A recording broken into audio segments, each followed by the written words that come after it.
ye the Lord, all creatures, he who did make the mountains, he who did make the woods and fields, he who made the sky.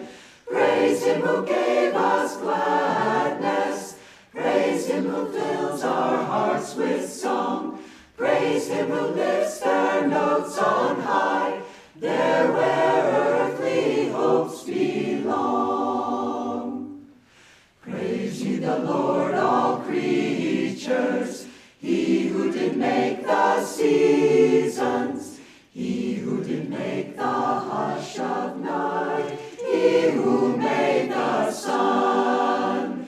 Praise him who gave us laughter, praise him who taught our hearts to love, praise him and thank him, everyone, seek him in his light above.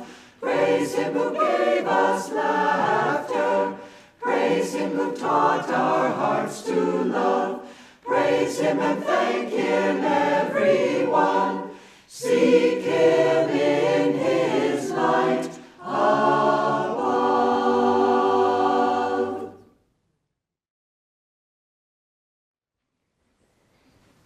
Welcome to Sunday service, everyone. It's such a joy to be here together.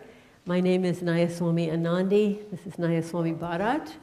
We want to welcome those of our guests who've come from afar, of which there are many. Any of you who are here for the first time, and of course our online community. If you are new to Ananda and if you have questions, we have a greeter after the service at the front desk who can answer your questions. So we'll begin with a reading from Rays of the One Light, which is weekly commentaries on the Bible and the Bhagavad Gita by Swami Kriyananda. This week's reading is called The Importance of Soul-Receptivity. It's week 6, and for those of us who are disciples of Yogananda, of Christ, of God in any form, I really recommend you read this again. It's quite reassuring and moving. The Importance of Soul-Receptivity. Truth is one and eternal. Realize oneness with it in your deathless self within. The following commentary is based on the teachings of Paramahansa Yogananda. Chapter 1 of the Gospel of St. John states, "But as many as received him, to them gave he power to become the sons of God, even to them that believe on his name." This was a passage that Paramahansa Yogananda often quoted to his disciples. Be in tune, he would tell them. Delusion can't touch you if you will keep in tune. A few of you will fall, he said once, but it needn't be if you would stay in tune. Of a disciple who became highly advanced, even though she didn't meditate much, he said, she got there by attunement. To one who found meditation difficult, he said, I will meditate for you as long as you stay in tune. Truth is a state of consciousness, not a well-worded definition. It is that consciousness above all, it is in that consciousness above all that our lives are transformed. Therefore, the Bhagavad Gita says in the 10th chapter, to those who are ever attached to me and who worship me with love, I impart discernment by means of which they attain me.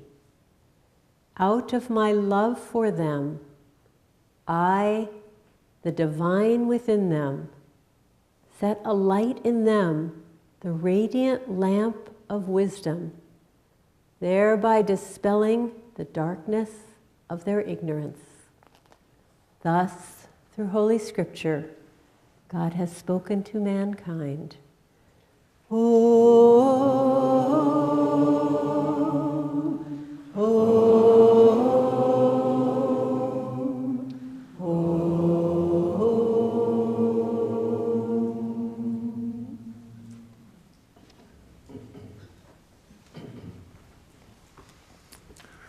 too would like to welcome you to Sunday service. Thank you.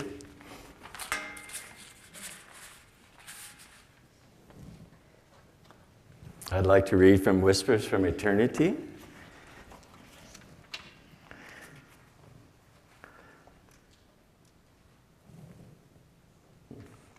Tune us that we may hear thy voice.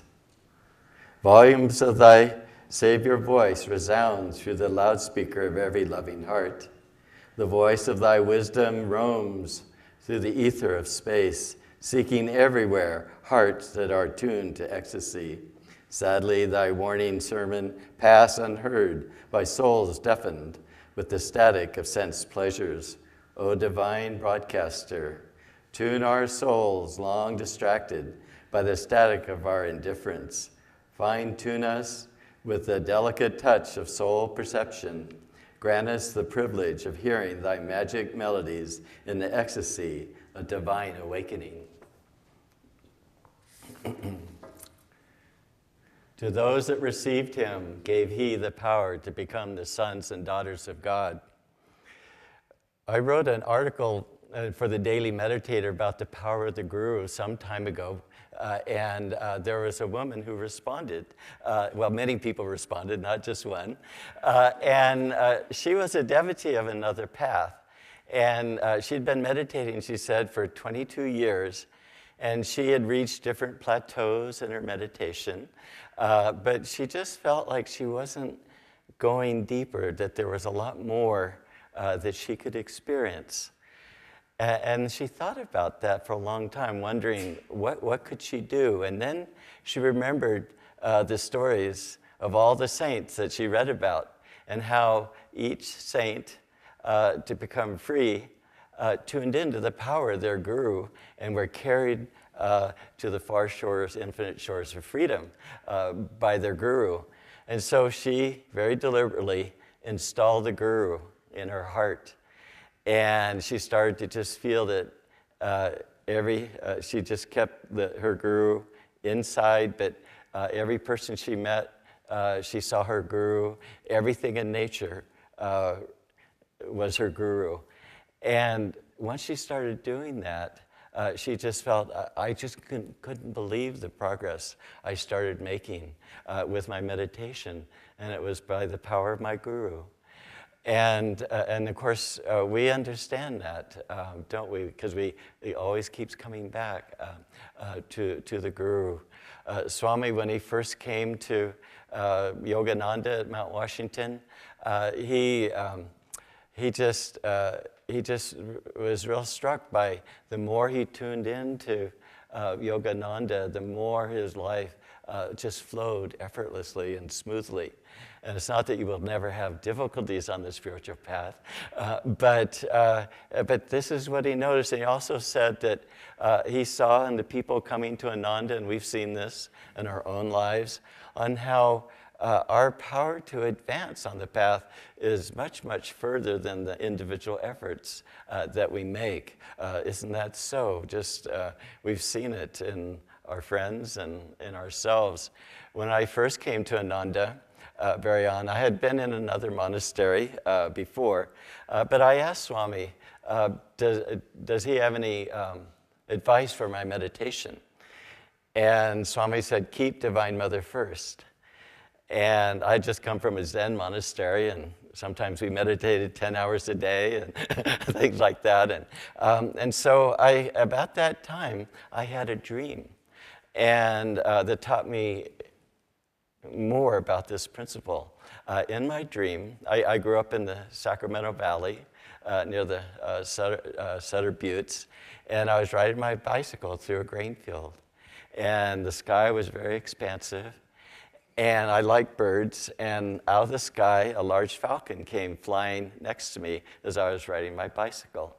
And the bird looked at me, and I looked at the bird. And birds don't have teeth, but it felt like this falcon was smiling at me. And then it started to go a little faster. Well, the bird was so magnetic that I wanted to stay with the bird, the falcon. So I started paddling faster to stay with the falcon. And then it looked over again at me. And then it started going even faster. And so with all my effort, I paddled to stay with the falcon. And then it looked at me again, almost to say, well, can you do this? And then it started just soaring really fast. And I realized I couldn't keep up with the bird. But then I felt my bicycle just flowing with the bird. And then the bird went in the sky, and I just left my bicycle and went into the sky with the bird. And I think that was the second part of more the experiential part of Swami's advice, because the dream came right after I saw him.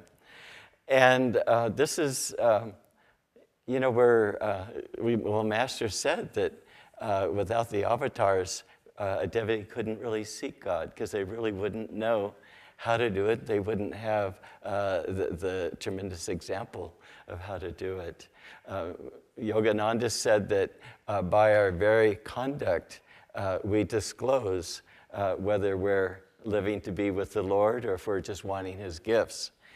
And God will not tell us that, you should love me before anything else. Of course he wouldn't say that. But he wants us to come to that understanding, because that's how his love is for us. It's unconditional. And he wants to have us become on that same wavelength of giving that God is. And he said that's the secret to the game of this universe, is to come to that realization, to put God first. And once the devotee decides that it's God that I want, we have a few million lifetimes of not really seeking God, and then we start wanting God, but then we want other things. There's sort of a transitional period. And we've been sort of, I don't know, maybe I can't say that about any of you. Maybe you aren't lukewarm anymore. You're just ready to go. And I think this is the point that we're really coming to. But God wants to test the devotee to see, how strong is their love. And so he will come to encourage us, but then he might recede. And to see, well, what will you do now? Will you become diverted, or do you love me? There's a really beautiful story about a devotee of Krishna named Shurdas. And Shurdas had enough of this sort of on and off of love for God. He just loved God and very, very intensely. And Shurdas was blind. And whenever he went somewhere, he had to walk with a stick to navigate. And one day, as he was walking on the road, he got a little bit off the road and he fell into a pit. And Krishna, who keeps track of all his devotees and even people who aren't the devotees yet, saw Shurdas in the pit. And so he came to Shurdas as a 10-year-old boy. And Krishna came as the boy and grabbed his hand and pulled him out of the pit and came back to the road again. And then Krishna was releasing his hand on Shurdas's hand and was going to run away. But Shurdas tried to hold on to Krishna's hand, but he wasn't quick enough. And Krishna went off running and laughing. And Shurdas said, "Krishna, you think you're very clever. You may run away from me externally, but I have tied you to my heart with the strong cords of love. It won't be so easy for you to forget me and to run away." And it takes that kind of love. And God can't run away or won't run away, because we've learned a lesson, as Master said, of the universe, of just putting God first and only God, and eventually just seeing God as the only reality. God is a God of spirit, and we have to worship him in spirit. Master Yogananda said that the energy, our energy, or most people, is trapped in the body. And because it's trapped in the body, we can't lift it up to worship God in spirit in the higher centers. And of course, the whole techniques of the path of Kriya Yoga withdraw that energy and lift it up. And Yogananda said that then our energy unites with the infinite cosmic energy, and we expand beyond the body.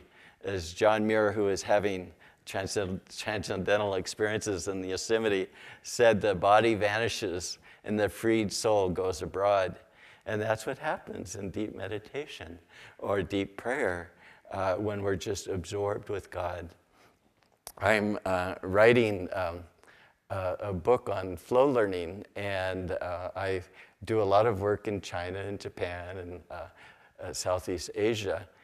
And they're really into Taoism, and particularly in Japan. And so I've been reading a little bit about Taoism for the book, I use a lot of examples in yoga. But the Chinese, when they mentioned their classical traditions, they really come alive. And there was a Taoist hermit sitting by the river. And he said, or he wrote, "The sound of water is what I think." He was so absorbed in the river, there wasn't anything else but the sound of water. And I was thinking about that with the Om technique. When you listen to the inner sound of the second chakra, it makes a watery sound, doesn't it? And when we're listening to Om, we're trying to be so absorbed that it's only the inner sounds that we hear. And when we're praying in God, we want to have that total concentration.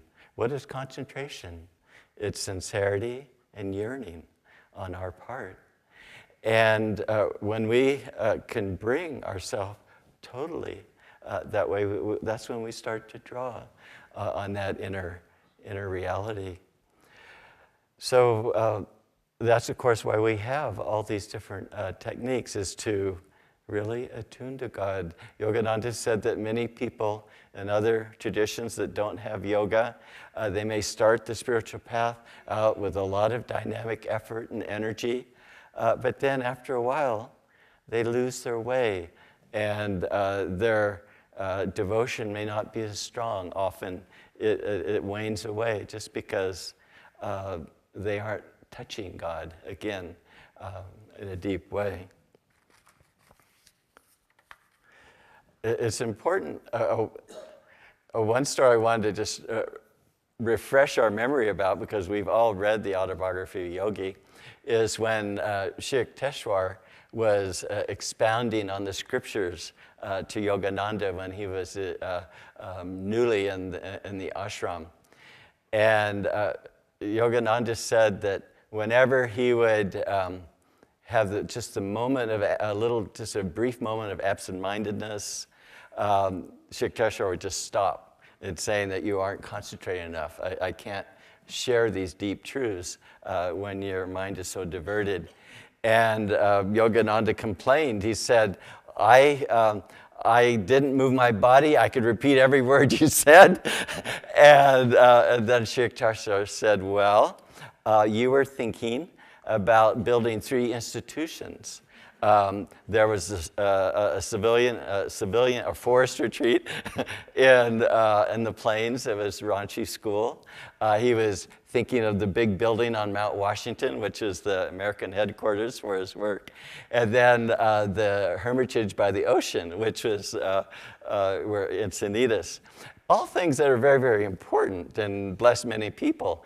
But even on that level, Sri Yukteswar said, it's time to stop now. You aren't concentrating. And I was a little bit, not shocked, but maybe you could say concerned, when Swami said that even the thought that you're meditating is enough to take you out of a deep meditation. And I think all of us have had moments where we've been so absorbed that it is only God. And like Swami says, that when we go deep in Om, we witness a greater reality, and we realize that we're a part of that great reality. And of course, that's what we want. And that's what keeps us going, and that's what keeps us meditating regularly, and just like a magnet of trying to draw that depth. Yogananda talked a lot about getting out of the carping spirit. Of course, that's so much part of the Bhagavad Gita as well. And the carping spirit is of the ego. It's saying, I could do better in this than how it's being done or how you're doing it or whatever. And and that separates us from everything else. And when we get rid of the carping spirit, our whole life becomes positive. And we're living on the level of truth, of God's truth. And we become like a child. And we aren't weighing in on everything, having to have our say. The Buddha once said that people of rigid opinions go around the world annoying people. And so, but there's just more of a listening quality. And Master was asked often, why did Rajarsi Janakananda, his most highest disciple, why did he progress so quickly on the path? And Yogananda said that Rajarsi, he knows how to listen, not just to the Om technique, but listen to the vibrations of the Guru, and just totally immersed in that. There's, I read about a comment that a lieutenant made. He was part of the United States Army, and it was during the Battle of the Bulge. And he had his platoon there on the front lines, and there was all kinds of shelling that was landing right on the platoon. And all his troops were in their foxholes, and he was running around to each foxhole, making sure everybody knew what to do and if they were okay.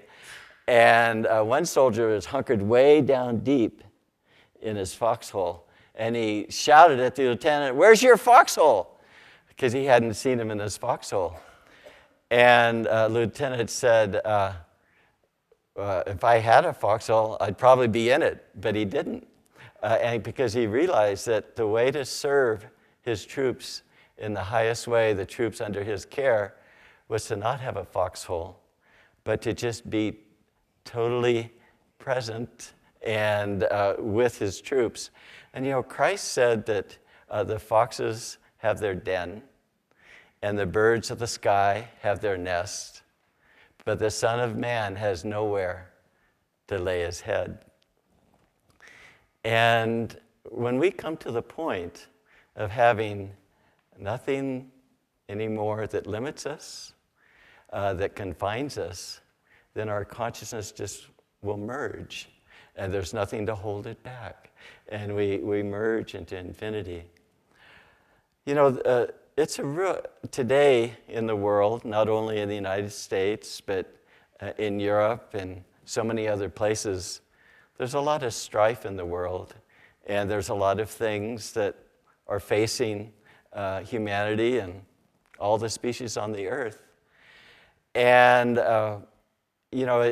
sometimes it's overwhelming for people. I saw a headline today, I didn't read it, but about how children were just have so much anxiety about the world that's going to be theirs when they grow up. And there's a beautiful story about a saint. He was a saint actually who visited Ananda in our early years. And this saint was walking with 3 of his disciples and behind him, and there was on a park with grass. And one of the disciples, a woman, she was walking barefooted, and she could feel just the warmth and the wetness of the grass, and she was enjoying walking on the earth and the beauty of the day. And she started to notice, well, she was feeling like everything was alive around her to some degree. And then she started to realize that every time she put her foot on the ground, there were things living there in the earth, and that she was probably harming them in some way. And then, she looked at her teacher, and every time he stepped and then he lifted his foot, the grass sprung up like that. And she said, well, that's interesting. And so then she said, well, I wonder if that's happening to my two fellow disciples and I as we're walking. And she looked, and she saw that the grass was flattened every step that they took, and it didn't come up. And so they came to their teacher, and they said, Swamiji, how come when you step on the grass and then lift your foot off the grass perks right up? And then how come when we step on the grass, it stays flattened? And their Swamiji said, he had a sweet, reverent expression on his face. And then he brought his hand to his heart, and he said, the earth knows that I revere her. And when I walk on her, I feel that I'm walking on my mother's bosom. And to those who are immersed in God, every step blesses everyone they meet. You know, I was thinking about duality. You know, duality means that there's an opposite and an opposition to everything. And there's just so much reactive energy. And then you have the Om, which is called the pristine vibration. Somebody said that, well, if it's vibrating, that means it's in duality because there's movement. But Om is called the unstruck sound because it's not in friction, it's not coming against any other reality. It's just the presence of God manifesting and sharing his love with all creation. And so when we tune into the stillness of Hong Sa, experience of breathlessness, become absorbed in our prayer, just think about others totally as we share the divine light with them, we're getting into that center where there's no reaction, there's no duality, no opposite. And this is what the world needs today. It doesn't need one more thing that is forgotten a few years later, or one more issue to get excited about. It just needs stillness, stillness of heart, purity of heart. And the more that there are people like us, we all wouldn't be here unless this is our experience that we're going deeper and deeper in as we progress on the path. But it's that quality of stillness, of being one with the Spirit, that we will start to feel that harmony with all creation, and we'll be able to transform creation. It's when we go into the Om vibration, Yogananda said that we harmonize and we have mastery over all vibratory creation. And then we go into the Christ consciousness in that stillness. The Om takes us to there, and then it'll all be our destiny of cosmic consciousness. And this is what the world needs. And this is what we have to share. Swami has often said that the schools at Ananda, the Ananda itself, is one of the most important places on the planet. And why is that? That's where people are coming to this experience, this realization. And just like that Swami didn't compress the grass, that grass just came up and remained vital and untouched. Every action that we do will be like riding on water eventually, but there won't be the consequences that you normally see from action. Because the Taoists, they have a saying that the mind's going to think, the ear's going to hear, the body's going to move. But when we're anchored in the stillness, then nothing can touch us. And we don't touch anything else on that level of dissension, but on a level of spirit. So bless us all.